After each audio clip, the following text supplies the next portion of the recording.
आवाज आ रही है बच्चों?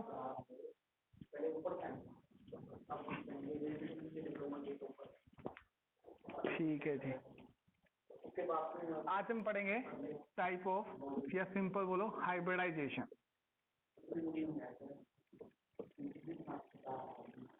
क्या बोलेंगे? हाइब्रिडाइजेशन। इससे पहले मैंने ना वैलेंस इलेक्ट्रॉन पढ़ा था रजे। इससे पहले हमने वैलेंस इलेक्ट्रॉन पढ़ा था ना। इसमें हमने क्या पढ़ा था कि आपके पास जितने भी स्ट्रक्चर थी, आपके पास BeH2, CO2, H2O, ठीक है, और SF6, SF4 वगैरह वगैरह, ये सब वैलेंस इलेक्ट्रॉन ने क्या बताया था कि ये क्या होता है। इसके लिए बोला था ये AB2 टाइप का मॉलिक्यूल है। इसमें एक सेंट्रल एटम है और दो क्या है, साइड एटम। इसमें भी एक क्या है आपके पास, सेंट्रल एटम। ये क्या बनेगा, AB4 टाइप का था, या AB2L बोल दो इसको, L2। ये AB6, ये कौन था, AB5 और L। ऐसे ऐसे बताए थे ना कि आपको ये बोला था कि कोई भी मॉलिक्यूल है दुनिया में, उसकी पर्टिकुलर कोई ना कोई क्या होगी, हाइब्रिडाइजेशन होगी, या बोलो कि कोई ना कोई शेप होगी। ठीक है, शेप नहीं होगी तो वो मॉलिक्यूल कभी भी एग्जिस्ट ही नहीं करेगा। कोई ना कोई सेंट्रल एटम के साथ कोई एटम जुड़ेगा तो जरूर ना, किसी भी एंगल में जुड़ सकता है, किसी भी तरीके से जुड़ सकता है, तो उसका पर्टिकुलर एंगल होगा और पर्टिकुलर शेप भी होगी। तो हर मॉलिक्यूल की एक पर्टिकुलर शेप होती है जिसका कोई ना कोई क्या होगा, एंगल जरूर होगा। ठीक, ये वैलेंस बॉन्ड थ्योरी ने हमें बताया था, VBT ने। अब इससे थोड़ा सा एडवांस चलते हैं। अब कहता है वर्ड आएगा हाइब्रिडाइजेशन। हाइब्रिडाइजेशन का मतलब क्या होता है, मिक्सिंग ऑफ ऑर्बिटल। क्या मतलब हुआ, मिक्सिंग ऑफ ऑर्बिटल। बहुत ध्यान से सुना, बहुत ही मोस्ट इंपोर्टेंट टॉपिक है ये पूरी केमिस्ट्री का। आपको +2 और में +1 में सभी में काम आएगा। ठीक है, तो अब इसका मतलब देखिए कि हाइब्रिडाइजेशन का मतलब क्या हुआ। कहते जी जैसे सपोज करो आपके पास बोला CH4 मॉलिक्यूल दे दिया आपको, एग्जांपल से समझेंगे हम इसको। आपसे पूछेगा कि मुझे ना CH4 की क्या बताओ, हाइब्रिडाइजेशन निकाल के बताओ कि CH4 की हाइब्रिडाइजेशन क्या होती है। तो हम क्या बोलेंगे कि क्या हाइब्रिडाइजेशन है। तो आप क्या करोगे रजे, इस हाइब्रिडाइजेशन निकालने के लिए हमें ये देखना है,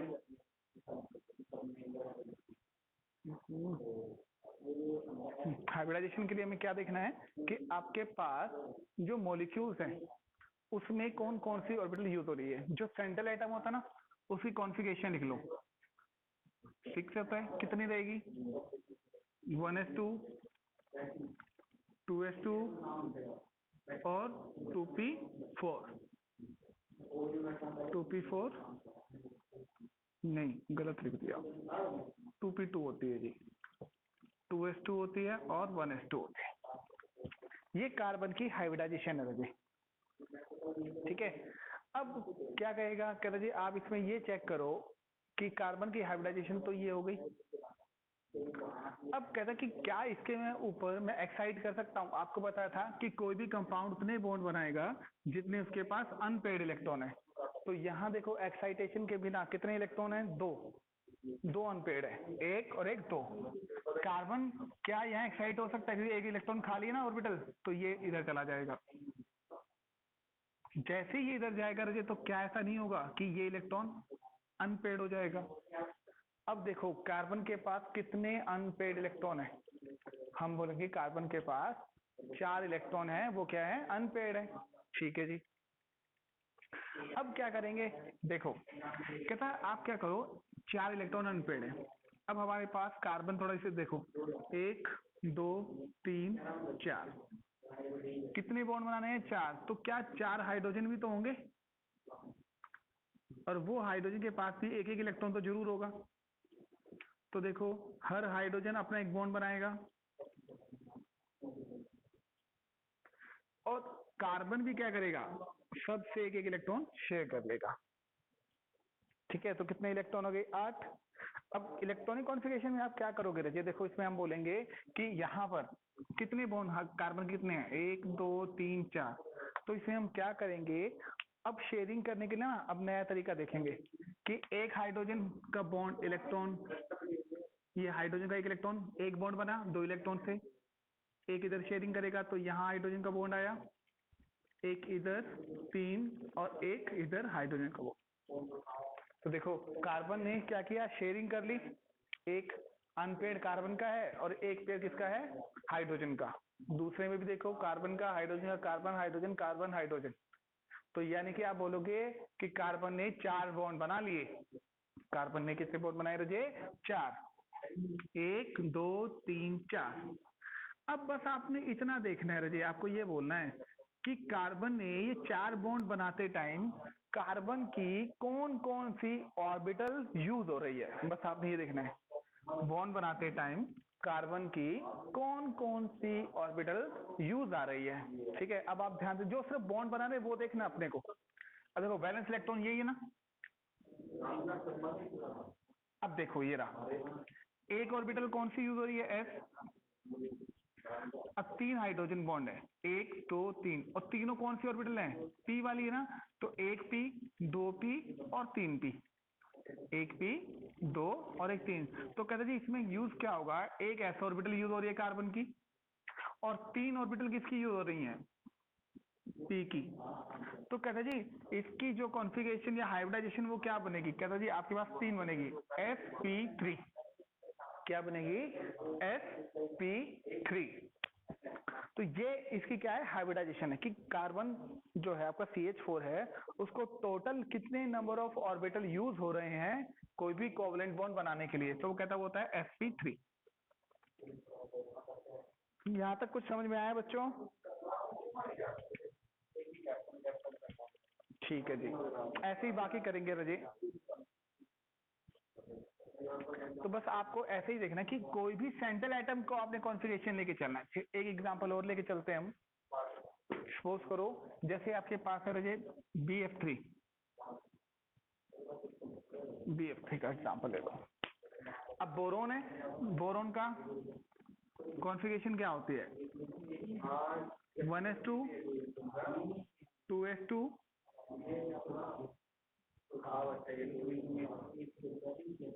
और 2p1, 2p1। अब बताओ बोरोन ये बोरोन है फिलहाल कितने अनपेयर्ड इलेक्ट्रॉन है और कितने बॉन्ड बना सकता है, तो हम देख के बताएंगे एक ही अनपेयर्ड इलेक्ट्रॉन है और तो बॉन्ड भी एक बना सकता है। क्या इसको मैं एक्साइट कर सकता हूँ, बिल्कुल कर सकता हूँ जी। तो ये एक्साइट होके आगे चला जाएगा, जैसे ही आगे जाएगा तो ये इलेक्ट्रॉन क्या होगा, यहाँ शिफ्ट हो जाएगा। अब बोरोन कितने बॉन्ड बना सकता है, अब बोरोन 3 बॉन्ड बना सकता है रजे। तो अब देखो ध्यान से देखना बेटा, एक हम इसको 3 लगा देंगे, ये 3 है, 3 बॉन्ड बना सकता है, ठीक है। फिर दूसरा एक ध्यान और देखो, क्या इस 1s को मैं आगे शिफ्ट कर सकता हूँ खाली में, हम नहीं करेंगे, क्यों, क्योंकि आपका मेन शेल चेंज हो जाएगा, 1 और 2 मेन शेल क्या हो गया, चेंज हो गया, ठीक है। तो वहां आगे शिफ्ट नहीं होगा। अब हम बोलेंगे मैक्सिमम 3 ही बॉन्ड बनाता है, बना भी देगा, तीनों बॉन्ड बनाएगा तो कितने एफ है, 3, एक एफ इसके साथ,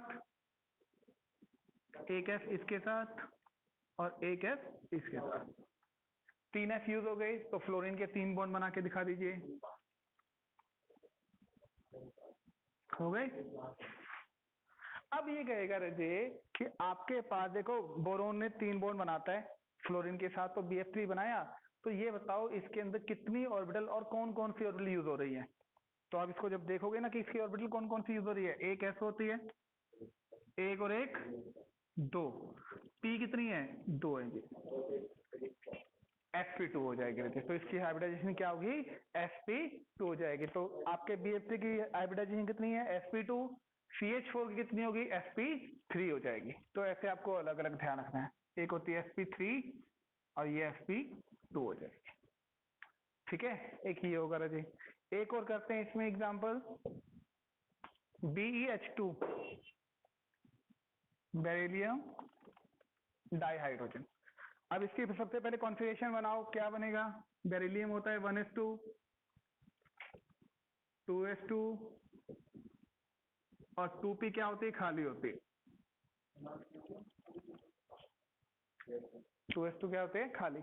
क्या आगे मैं एक्साइट कर सकता हूँ, बिल्कुल कर सकते हैं जी, इधर चला जाएगा, एक इलेक्ट्रॉन शिफ्ट हो गया। बेरिलियम कितने बॉन्ड बना सकता है फिलहाल, 2, 2 बॉन्ड बनाएगा, बिल्कुल बना के दिखा देंगे जी इसको। तो अब वैसे ही देख के ही बता दो फटाफट कि कितनी कौन कौन सी हाइब्रिडाइजेशन इसकी यूज होगी।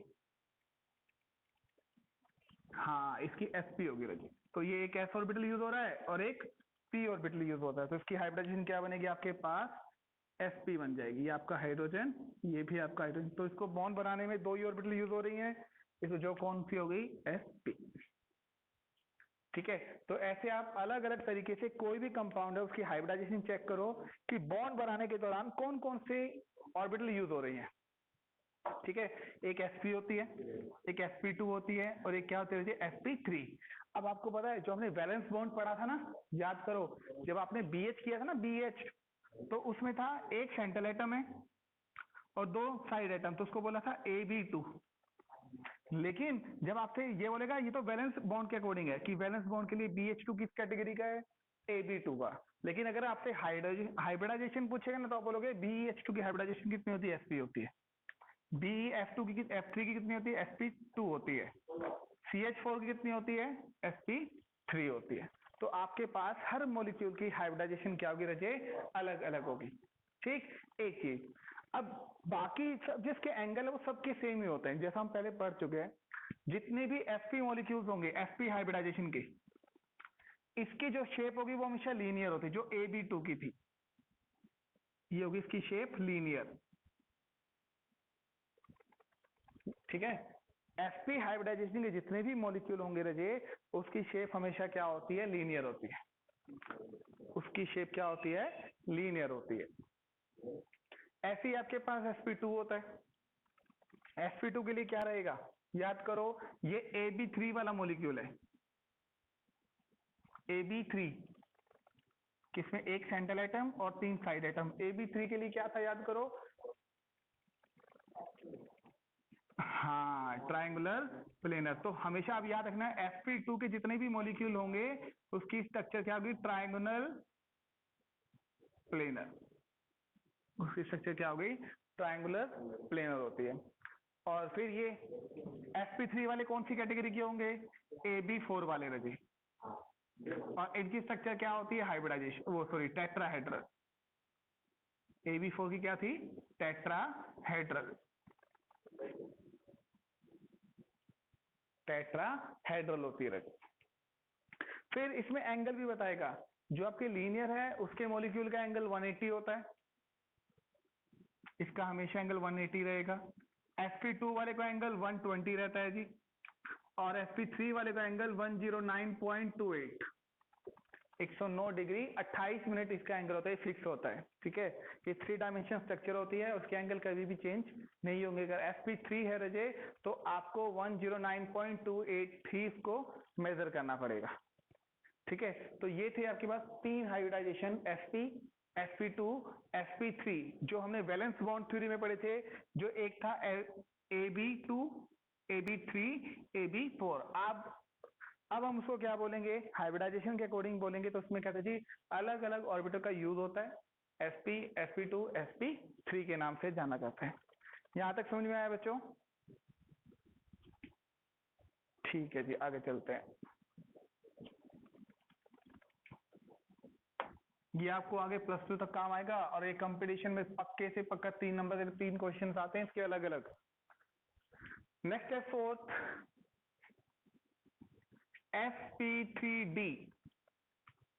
sp3d एग्जाम्पल मान लेते हैं रजे, इसका हम PCl5, फॉस्फोरस पेंटाक्लोराइड। PCl5 इसके लिए कौन है सेंट्रल एटम, कौन है, फॉस्फोरस, 15 होता है। कितना बनेगा, 1s2, 2s2, 2p6, 3s2 और 3p3।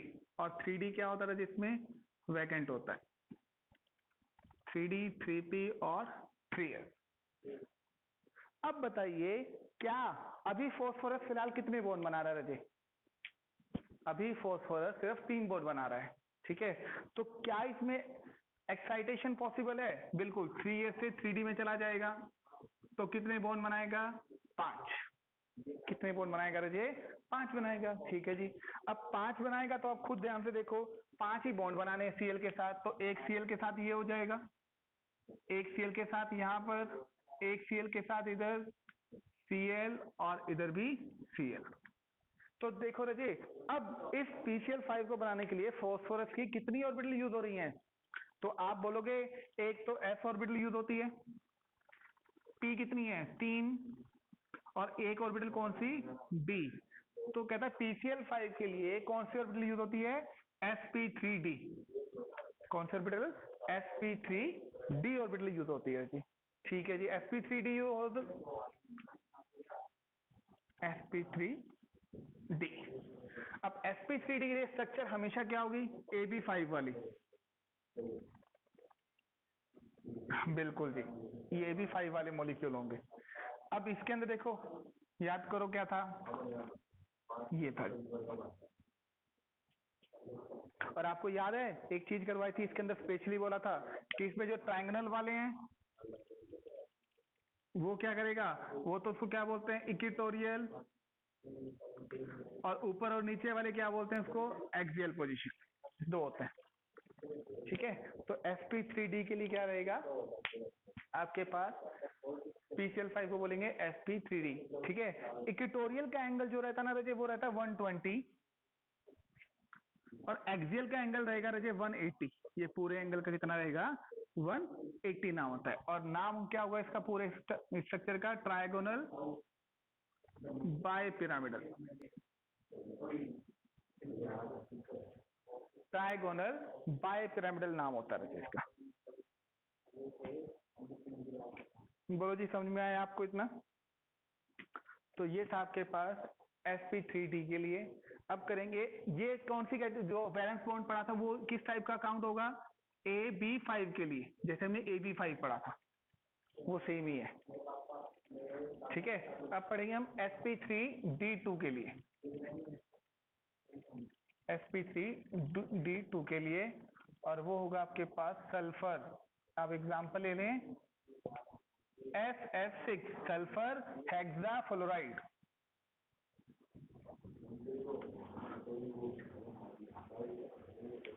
Sulphur hexafluoride.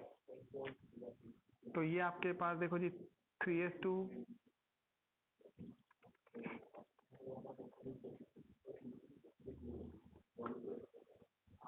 और ये आपका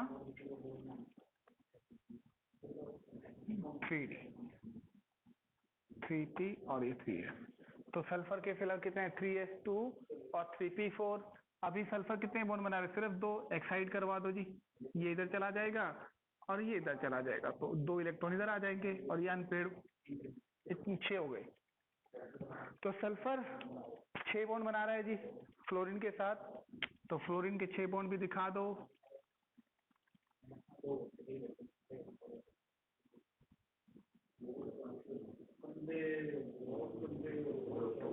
ये होते हैं। अब आप खुद बताओ SF6 की हाइब्रिडाइजेशन क्या होगी? कितने ऑर्बिटल यूज हो रहे हैं? एक S होता है, 3 P होते हैं और 2 D हैं। तो क्या हाइब्रिडाइजेशन हुई? sp3d2। sp3d2 यानी इसमें एक S ऑर्बिटल यूज हो रही है, 3 P ऑर्बिटल यूज हो रही है और 2 D ऑर्बिटल यूज हो रही है। ठीक है, इसके लिए ये एक टाइप का AB6 वाला मॉलिक्यूल है। किसका है? AB6 वाला मॉलिक्यूल। तो इसके लिए क्या रहेगा रजे? वही सेम, पहले 4 कॉर्नर बना लो, एक ऊपर और एक नीचे, और सभी पे फ्लोरीन लगा दीजिए। ये होगा। ठीक है, इसकी केस में शेप को क्या बोलते हैं? याद करो, ऑक्टाहेड्रल। और इनके सभी के एंगल कितने होंगे? 90 डिग्री। सारे एंगल 90 डिग्री के होते हैं। 6 के 6 फ्लोरीन का एंगल फास्फोरस के रेफरेंस में क्या मिलेगा? 90 डिग्री में मिलेगा आपको। ठीक है, तो ये होता है आपके पास sp3d2। ठीक, एक है लास्ट इसमें, मैंने आपको ये AB6 तक ही करवाया था ना, एक और करवाते हैं AB7 वाला। मैं वो बोला था कि हाइब्रिडाइजेशन अलग है, वो आगे करवाएंगे। तो एक होता है sp3d3। sp3d3। अब इसका एक ही एग्जांपल है दुनिया में, इकलौता एग्जांपल IS7। इसका एग्जांपल क्या है? IS7 होता है।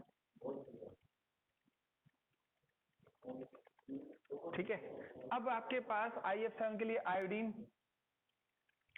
आयोडीन जो है उसका कॉन्फ़िगरेशन क्या होगा? आयोडीन का एग्जांपल कॉन्फ़िगरेशन क्या होता है? 87।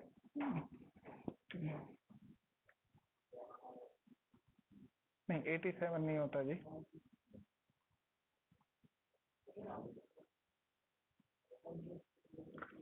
देख लेना कितना होता है, मुझे याद नहीं अभी, लेकिन इसकी कॉन्फ़िगरेशन देखो सेम रहती है। इसकी कॉन्फ़िगरेशन क्या रहेगी आपके पास? 5s2, इसको लास्ट में ऐसे लिख दो, जिनोन के बाद लिख दो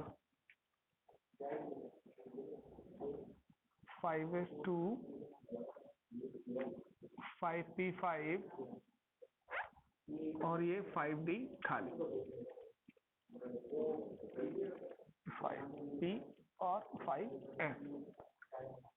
अब फिलहाल आयोडीन कितने बॉन्ड बना रहा है? सिर्फ एक ही दिखाई दे रहा होगा, लेकिन अब ये कहता है कि क्या इसको आगे हम और एक्साइट करवा सकते हैं?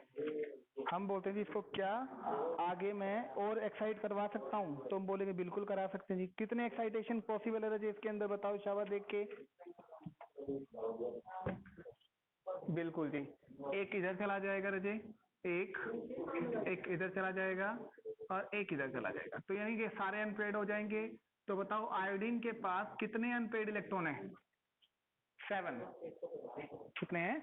7 हो जाएंगे रजे। तो जब आयोडीन के साथ 7 वैलेंस इलेक्ट्रॉन होंगे तो बताओ कि कितनी ऑर्बिटल यूज हो रही है? फिर सारी की सारी यूज होंगी, तो बोलेगा जी आपके पास 7 ऑर्बिटल यूज होती हैं, तो एक S 3p और D की भी 3 ही होती है, इसको बोलेंगे sp3d3, sp3d3 बोलेंगे। और इसके लिए शेप क्या होगी, ध्यान से देखिए बनाइएगा। इसके लिए पहले पेंटागोनल शेप बना लो 5 का। पेंटागोनल बनाया, बीच में आपने आयोडीन लिखना है, सारे कॉर्नर को मिला दो पांचों के पांचों, और कॉर्नर पे फ्लोरीन लगा दो, जिनकी आपके 5 फ्लोरीन तो पक्के हो गए। अब एक फ्लोरीन और नीचे और एक थोड़ा सा टेढ़ा करके ऊपर की ओर कर दो, ठीक। ये होते, इसका नाम क्या होगा रजे, याद रखना हमेशा, पेंटागोनल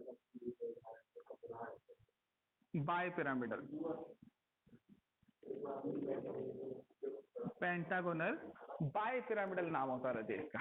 ये इकलौती स्ट्रक्चर sp3d की सिर्फ एक ही एग्जांपल है दुनिया में, IF7, और यही पेपर में पूछा भी बहुत जाता है, इसकी स्ट्रक्चर का नाम क्या होता है? पेंटागोनल बायपिरामिडल के नाम से इसको जाना जाता है। बोलो जी यहाँ तक समझ में आता है? और इसका जो एंगल रहेगा ना जी, वो होता है आपके पास ये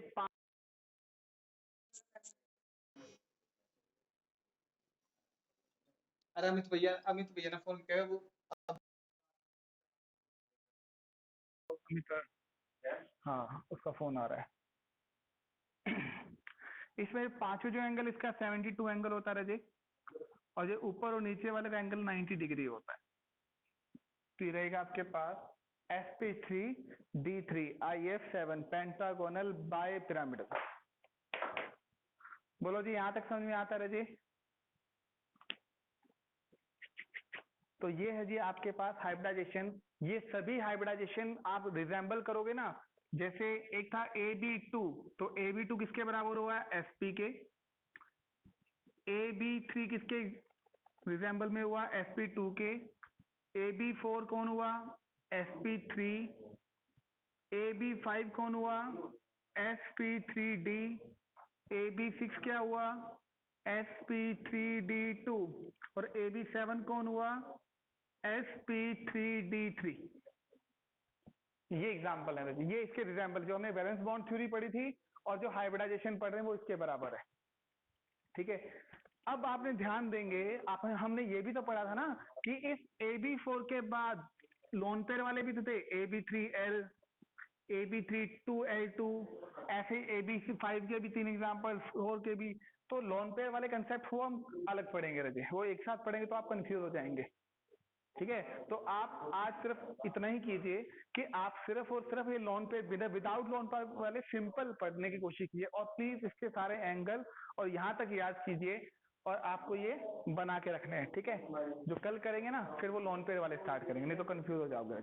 तो आज सिर्फ इतना ही कीजिए, ठीक है बच्चों। ओके बेटा, बाय बाय बेटा।